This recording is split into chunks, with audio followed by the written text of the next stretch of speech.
Thanks for joining us on TMI as we x-ray on the 2023 polls, looking at INEC and election rigging saga.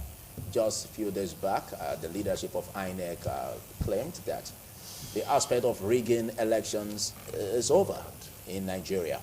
And simply put, they said the aspect of rigging election has been murdered. And that as it is, we're going to be stretching the electoral laws, which made it possible for us to have more transparent and credible polls. And we are in the hope that in coming election 2023, we're going to see this implemented. And discussing this vital topic with me, starting from my extreme left, I have a political economist, Ibrahim Momo. Thanks for joining me, Ibrahim. Thank you for having me. Good morning, Phil. And next to him is an educationist, and of course, the chairman of AFED, Association for Formidable Education and Development, Edo State Chapter. And just recently, he acquired another certificate as a resolution expert, conflict and resolution expert, and he is Osagie God-sent Erunse. Thank you, Phil. It's my pleasure again. Good morning, viewers. And I must congratulate you on your new office. It's a pleasure. All right. Thank you so much. Okay, looking at what we have here, I think I'll start with you, Ibrahim. We have this claim by INEC that it will be history, looking at the implementation of the electoral laws as signed by the president, Electoral Law 2022, where they said that, well, there will no longer be business as usual as it comes to election, and no more rigging in that process. Now, what do you make of this statement? Do you see this as laudable, looking at what we have or what we had previously in our elections? Well, for me, it is interesting that INEC is saying that. Because we need to first of all understand what INEC means by rigging. What does it understand? What do the people who are talking about rigging from INEC mean? Because an election cannot be said to have been free, fair, and credible, except that the entire process, from the process point of election of the candidates by the political parties, standard democracy of the parties, to the registration of voters, where every eligible citizen who is qualified to vote is registered and allowed to vote, where everybody who registered gets his or her PVC, permanent voter card, and is of course able to vote, and that there are no inducements during the actual voting process, that is where people buy votes or influence potential voters, and that after every vote, in every polling unit in the country, every state, every local government, every ward, and indeed every polling and voting point in the entire country, that when the votes are counted, they are a true reflection of what was what the outcome of the process of voting that day, and that is exactly what is uploaded to the server, and declared as result. If that is what INEC means, that it has murdered rigging, then we can say it's good news.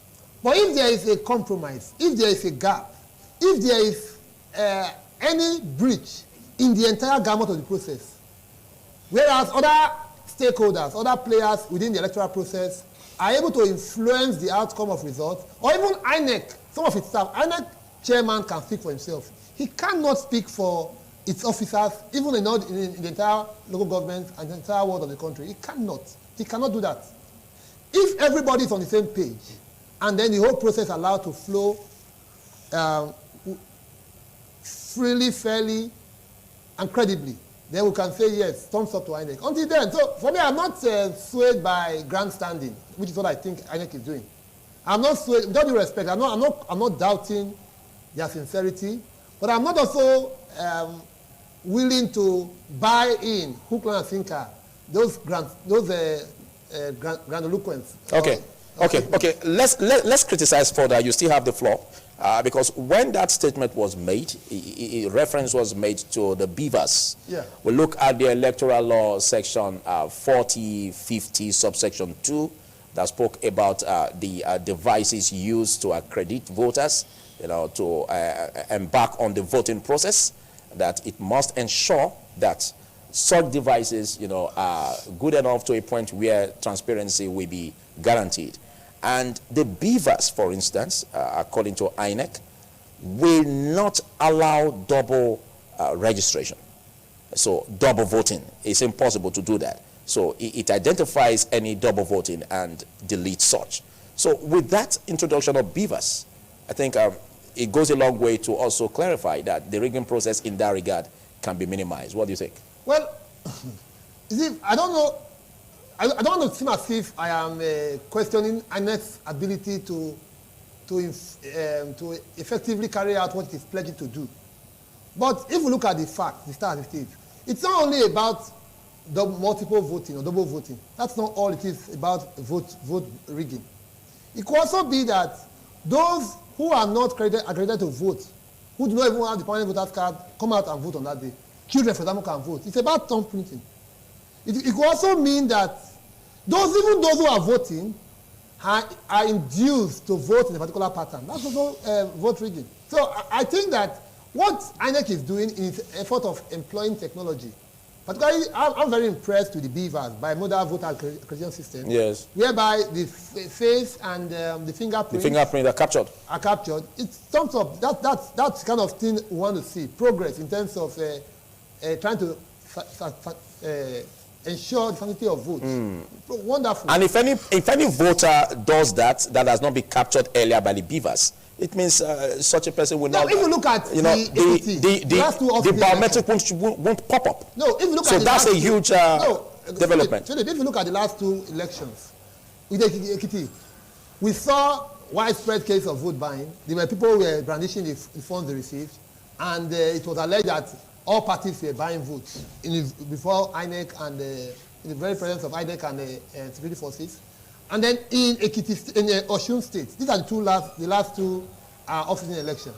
In Osun State, which is just over a month ago, what we saw there was very troubling, where it is alleged, and of course, he who alleges must prove, that in several local governments, several ward and local governments in the state, there were clear cases of overvoting, that the amount of people accredited to vote and the result that was declared and uploaded to INEC server show discrepancies. We are at variance. So yes, if we have more voters voting than those accredited, then we have not made any progress. But that's exactly what the section 51 also deals with, that if there is any issue where those who voted, the number of voters now exceeds that of the accredited voters in that polling unit, then according to the law, the presiding officer have the right to cancel the result in that polling unit. But the challenge here again is if it happens in that case, if it was a deliberate act by one candidate to undo the other who is popular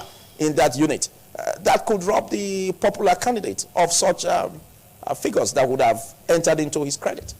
My own challenge is that once the results are declared at the unit level, at least from the last, I've not really checked whether there are any variations now. It is only the courts that can cancel an already declared result. So the thing is that it has to now go through the legal process, which is why I think the grounds for which the opposition is now going to court. Those who the losers now are now going to court, that there were cases of overvoting. Once the results are declared at the unit, the local government, which is how Hope Uzodinma became governor, because once the results have been declared at the unit, it is not the state position of the REC or of the presiding officer or even the returning officer to now declare results that have been declared at the unit level, can now make them invalid or cancel them. It's not his position to do. So I think it is now up to the courts to when there are litigations. Okay. To now clear the air. Okay. So let's get your viewpoint in all of this regard. Yeah, thank you, Phil. First of all, I quickly want to say that if you could recall, before the signing into law by Mr. President of the new electoral act, there was a lot of clamor. I have also lent a voice to that just before the president later, signed it into law. you discover that there was a lot of clamor because if you look at some certain provisions of that act, it gives us some hope that we cannot say we are going to have something perfect. No election in the world can be adjudged to be perfect. But it gives hope that we are getting out from the woods. Yes. For me, I have a lot of hope. I'm not a fan of INEC, but you could recall the last time I was here, I had to give it to what the INEC recently did in some of the states. Okay. You know, like the Ekiti election, the Anambra, even the Edo and Ondo. You know, it was a ray of hope, you know, that we could get it right. Now, I am not saying there were no pockets of irregularities. Yes. There were, but even in apputencies, you don't have to get 100% pass off for you to come to some logical conclusions, you know. So, first of all, it is the duty of INEC to give the electorate hope, or the Nigerians hope. So you don't expect anything, you know, different. INEC cannot come and tell you this election we are not so sure. So when INEC said, I read the news, of course it was a ray of hope, but I wasn't surprised. It had been said by previous INEC body that this election but that's not far-fetched from the truth, because if you look at the beavers, because the beavers was used as a point of reference. Yes. If you look at the beavers, that's quite a huge development in terms of knocking off anything that has to do with rigging in that aspect. Yes, it's a huge. So you can give that to the electoral umpire. It's a huge one. But there's something I want us to realize. These systems or these gadgets are made by men. Yeah. It will also managed by men. It will also take a man to manipulate it. So let's not rule that out. But the overall performance is what we're looking at, like what you said. Like what I said. Because you said that it's not as if there are no loopholes, or there will be. But the large performance, you know, is what we should be looking at. The indices at the large scale. Yes, you are correct. That's why I said, I started by saying that there is a ray of hope, not just because the electoral umpire said it, but judging from the fact that, first of all, we have the Electoral Act that have been signed into law. That is where my hope is stemming from. I'm not saying we're going to have a perfect elections, but don't also forget that even before the Electoral Act was signed into law by Mr. President, don't also forget that I as a youth corps member, I think it was my set that started the test run of the accreditation and voting, as in through the smart card reader. Okay. You know, my set started it. You know, it has always been there. You know, even the transmission, I remember then, as a youth corps member, I transmitted, you know, the results. But there were large irregularities. Even as at then, there were issues. The system was not fortified. Now, I am trying to establish that these systems are man-made, that it will also take a man to manage these systems. So let's not be quick to say, because there's a BVAS, which is a welcome development, but that means that electionary ringing or manipulations is over. Politicians will always be politicians. If you've been in the news of recent, you would have seen all kind of allegation and counter-allegation by, you know, different political group. That an XYZ political group is already buying a voter's card somewhere and underage. Even in one of the interview, I watched the INEC Education Commissioner clarifying some issues on underage and all of that. Now, my point is... That will be detected by... yes, that will be detected. My point is, this whole system put in place are going to help a great deal. But it's not going to stop some of the irregularities, you know. But it now behoves on INEC. Like I said, I want to refer you back to the Electoral Act. There were some fantastic provision in that Electoral Act that if INEC have the political will, let me use that word, to do the right thing, we can get it right 70 to 80%. Like, for example, INEC in the new signed Electoral Act also have a right to review results, especially such that were declared under duress. Yes, of because course, in the last election, we are seeing a serving senator who's the returning officer said, I am delivering this result under duress, yet he's serving today. But then, the new Electoral Act has not been signed into law. No. Now, INEC now have the right to review such results. That has been taken care of in the electoral law. in the electoral law. So INEC has some level of right now to reveal some certain results, to adjudge some certain results. They're going back again. That's after elections. After elections, after results have been declared. Yes, that is like what Ibrahim Momo said. Because that will now go into litigations. Let me bring something. Maybe when the tribunal has been formed. Let me bring something in. In an ideal democratic societal setting, declaration of the results is not the conclusion of the matter. Okay.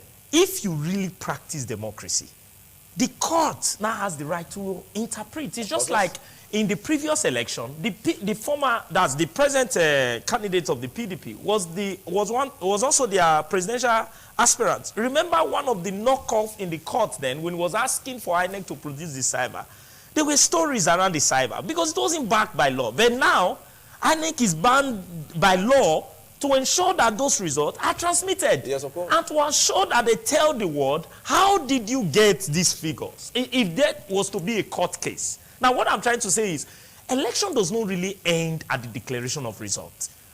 The loser also have a right, when he or she feels that he has been marginalized or cheated on, to approach the court. All right. Let me land on this. Don't also forget that by the provision of the beavers, we are also looking at, INEC have also come up to say, it is no longer business as usual, like the number of registered voters. It is now accredited voters on the election day. So remember, if the number of registered voters now exceed that of the accredited voters in that same polling there is an issue. The presiding officer. So on the day of election, there have to be a match between the people that came for accreditation and vote, not just the people that registered previously in the polling unit, which was a specific area where unscrupulous politicians usually hijacked. They looked at the number of registered voters in that polling unit and tried to infiltrate the numbers, as in people from outside, just to make sure there is a matchup. But now it's not going to be like that. Yes, it's going to be by accreditation on the spot. Thank you. So these are systems. I think that brings me back to Ibrahim Momo, what you said earlier, because the presiding officer already has the figure of the accredited voters in that polling unit. And if the results have been called, or because at a point where, don't forget, substantially the results will be collated manually, and transmitted electronically, where it will now be seen in the INEC result viewing portal. Now, at that point where the presiding officer notices that the figure of the accredited voters or the voters exceeds that of the accredited voters, according to the law, the presiding officer has a right to cancel the result of that polling unit. It doesn't need to go through days or weeks or into litigations before that is done. What do you make of that? Well, two things. One is that it depends on how credible or sincere the INEC ad hoc staff at that point in time is acting. It could have been compromised. It could have been complicit in that saga. What do you mean? You mean the figures? Yes. The accredited voters in polling units are already established. No, what would have been better is if the BVAS does not accept, in terms of voting, or if there's a way to check that once the number of accredited voters is below the number of voters people who actually voted in the result is to upload, then of course not, it's not accepted. Or if there's a way that someone who is not accredited is not allowed to vote. If there's a way to assure that. So what you are saying is that the officer may keep a blind eye on that. You see, in fact, it's complicit oftentimes because these things happen under the purview of INEC. But that then now becomes an aspect of litigations because we have party agents, that will be on the ground to monitor all this through. For those of us who vote, let me just make this point. For those of us who vote, there are intimidations that occur at the polling units. For example, I've seen going by. If we look at the argument within the APC and Yakubu Dogara yesterday, it was that he's a mole sent by the opposition presidential candidate to come and to come and steal the party's running mate tactics. So essentially, we can have people who are very influential, whose reach extend beyond even mere being the party agent. Party agent is supposed to observe the process and raise issues where he feels that they are compromised. But if there's an agent, in particular instance, whose overreaching influence, maybe in a community, there are those who have what's the word to use, who have overreaching influence. Okay. Yeah. And then if that's what I'm saying, the point therefore is that if you have people who are willing to compromise and they are complicit in the act of compromising the sanity of the electoral vote, the outcome is fait accompli. Okay, but you are forgetting the fact that the elections will be observed. You are forgetting that there will be civil society organizations. I voted. Everything will be observed all through. Every nitty-gritty about the election will be revealed. In every election. So that will make it difficult. Like even the aspect of stealing ballot boxes. With the advent of the beavers, the aspect of stealing ballot boxes is a thing of the past. Don't you agree? We have moved beyond barefaced brigandage during elections. Where people, I voted in 1999, where I voted in Benin here. There was a case where people came, shot into the air, in my voting point, and everybody's camped for safety. Results were declared in that thing. But we have moved beyond that, where people come, snap ballot bags, stuff it, and force INEC to declare. We have moved beyond that. We are now in the state where people are induced to vote a particular order. Forget about the idea that people will collect their money. There are no consciences.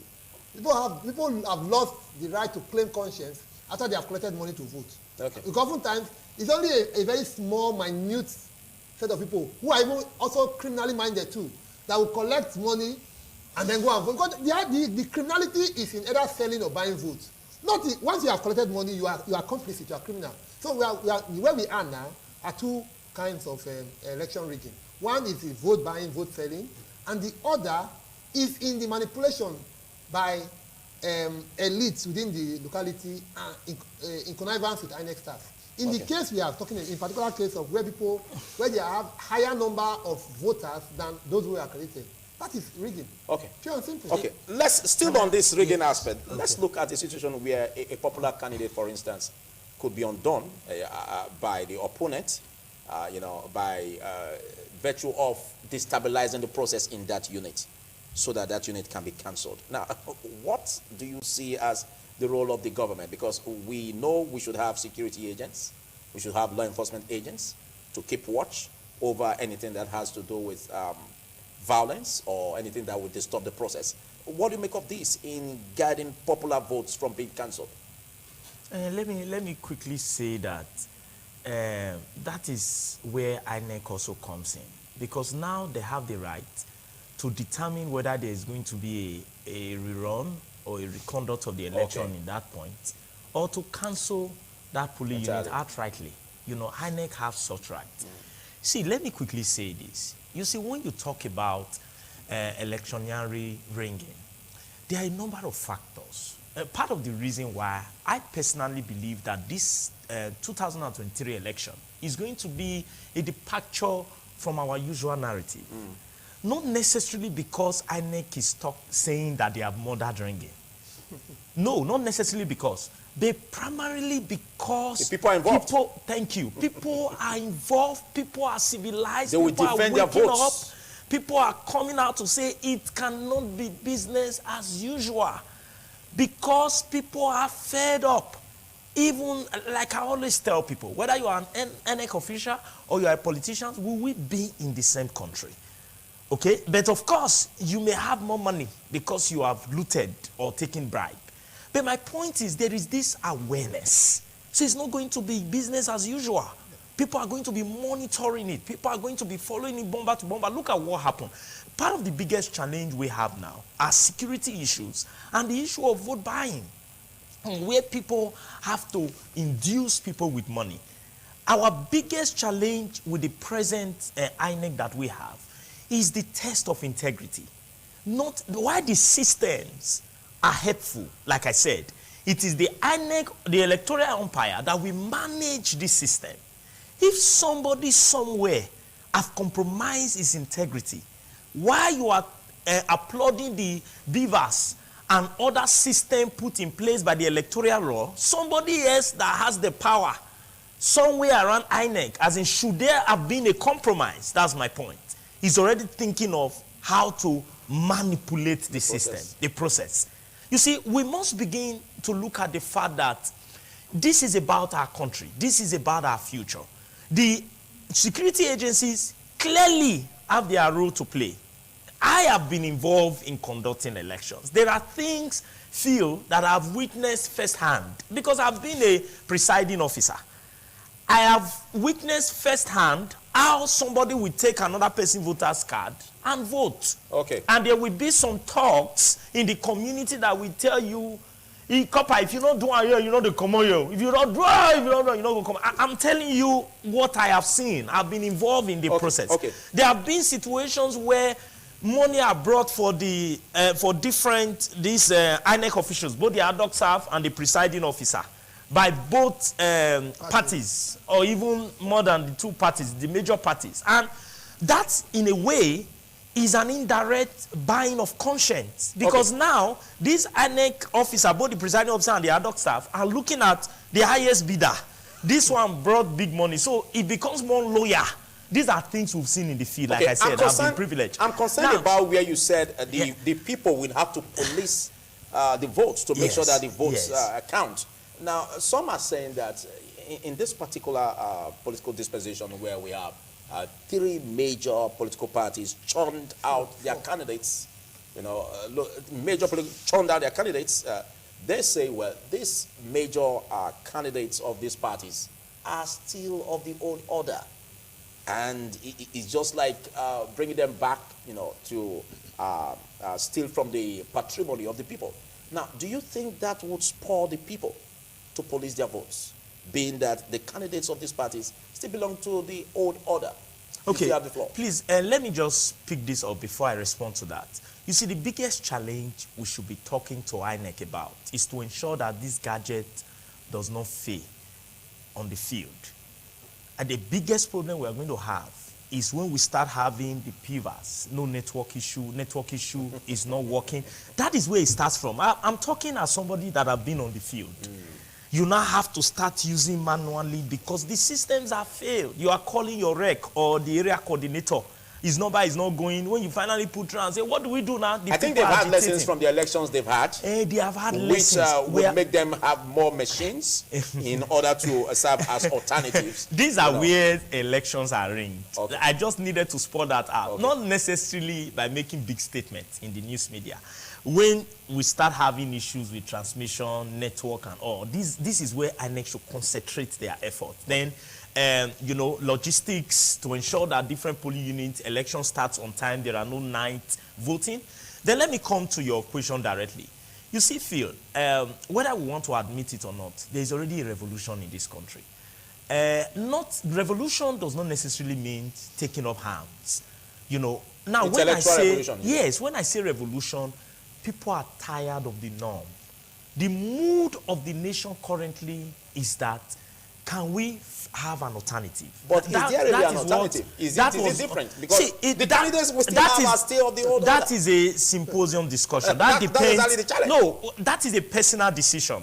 Okay, I can tell you as a person that by my own analysis, we have an alternative. My alternative does not have to be perfect. Okay, but you can, that's why I said it's a personal analysis, it's a personal decision, whether there's an alternative. I think we have an alternative. Not necessarily a perfect candidate. I don't think we have a perfect candidate, and I don't think we can have any of these perfect candidates. But we have an alternative. And if you look at what is going on, this election is going to be a shocker. For me, that's what I think. It's going to be a shocker. Okay, it's going to be a shocker to a large extent. A certain political candidate may not necessarily win, but it's going to be, people are getting to know, even the political elites that have held us one spot for so long, are getting to know that it's no longer business as usual. Okay, you round off with that, but let's quickly take your viewpoint on this repos that's really causing this effect about how these candidates or how their manifestos are like, or what's fantastic about it that could be different from what we used to have. Well, two things. One is to quote Vince Lombardi when he says, the more things change, the more they remain the way they are. Funny enough, to say that people are looking at, I'm hearing people say that there's a revolution coming, which is a good thing. Revolution that is coming, people are not getting it actually. Is that, whereas in 2011, we had just around 38% of registered voters coming out to vote. Okay. In 2019, we have about 33% coming out to vote.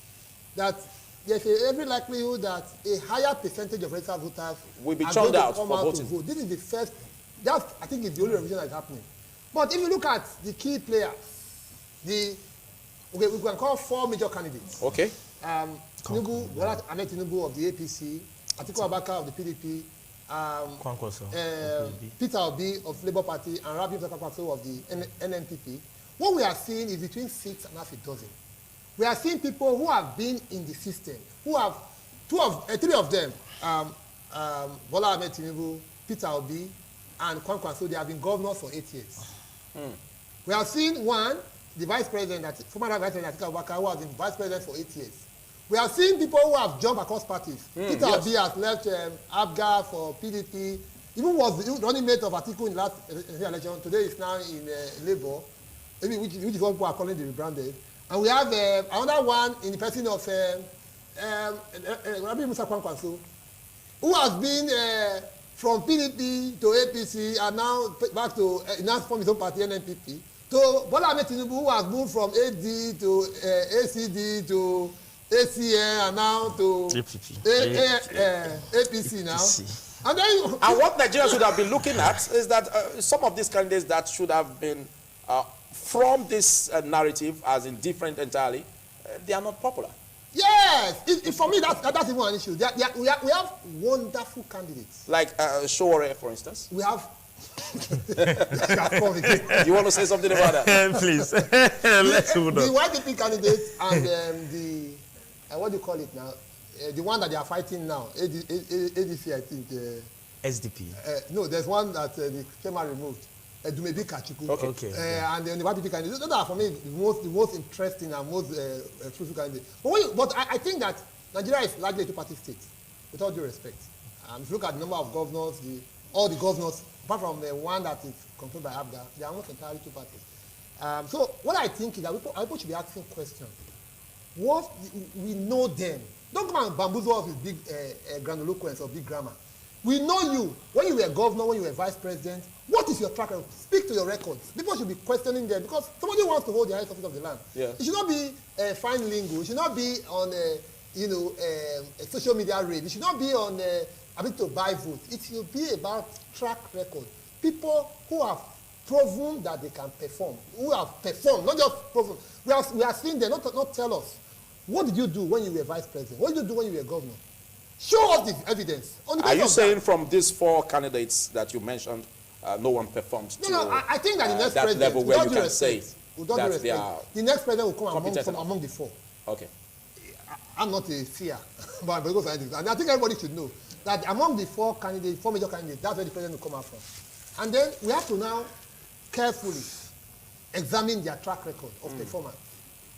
And then we'll be able to pick out, particularly those who were governors, at least 3 of them were governors. Go to their states. If you had 8 years to perform as governor and you didn't perform, and you want to become president? No.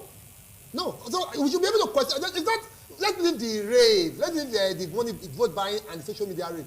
Let us look at the individuals. Okay. What do they have to offer? So what's your urge for the people to police their votes come 2023? Because I think the key thing is spanning closely, and we cannot leave this entirely in the hands of the law enforcement agents. We always have to know that in the electoral process, there are several stakeholders. We have the electoral umpire. We have the media, a critical stakeholder. Yes. We have the civil society groups who are going to be vote observers. We have the political parties, we have the politicians, the candidates. But the critical stakeholder amongst all of them is the electorate, the voters. But our people don't know how valuable they are. Every time I have a chance, I try to remind our people that it is not the candidates that will make a difference. It is not the political parties. It's not INEC. It's not INEC. If we're going to have a free, fair, and credible election, it's not up to INEC. So although they are grandstanding, it is the electorate. The electorate. So and when you talk about rigging, when you talk about vote buying is basically rigging. Between the politicians basically and the an indirect way of rigging an election. So if we all come out to vote, and we vote based not on primordial sentiment, not where it comes from, not on his tribe or his religion or his ethnicity, it's not on how much money he has, but on his track record. Because a bag of rice is it's costly for everybody. Whether you are Igbo, you are outside Yoruba, you are Ijo, or you are Efik, it's costly for everybody. Secondly is that we also have to understand that our power is in our vote. And there's no reason why we should say our vote. I say that because Every time you sell your votes, every time you say you collect your money and vote your conscience, you have lost your conscience. You don't collect money. So we are saying, I am of the opinion that we should know how valuable our votes are. But can you entirely stop the voters from collecting money? Let me make that point. Because I remember we had this discussion earlier, and it was really a robust discussion that we almost were overwhelmed by what you brought up. Because it's almost a difficult thing for a Nigerian voter, you know, not to collect money. No, look at it. We have to ask ourselves two critical questions. What is the value of a vote? Minimum value of a vote. Second thing is that in the previous times we have collected money to vote, have we gotten the outcomes we desire? The second question first. Have we gotten, if we did that, collected money in 2019, 2017, 2011, 2015, 2019, did we get better outcomes when we collected money? The answer is no. No. And if you must collect money, vote your conscience. Yes. No. If you're going to collect money, you are not at home with that. You are not at home with that. No, there's no conscience. You cannot. A conscience that is bought is not conscience. So the point I want to make really is that the minimum value of our vote is 1,440,000 naira. My vote, your vote, Phil's vote. The minimum value is that much. Okay. Thank you. I take that as your final comment on the segment. Let's get your final comment. Let me quickly say that revolution is systematic. When you study the manner of history on how revolution has evolved, it's not automatic. It's just like you take, for example, the Martin Luther King Jr. example. He didn't live to see what he was clamoring for. But did it happen? It later happened. Did Obama later became the president of America? Yes. Years and years after that, it happened.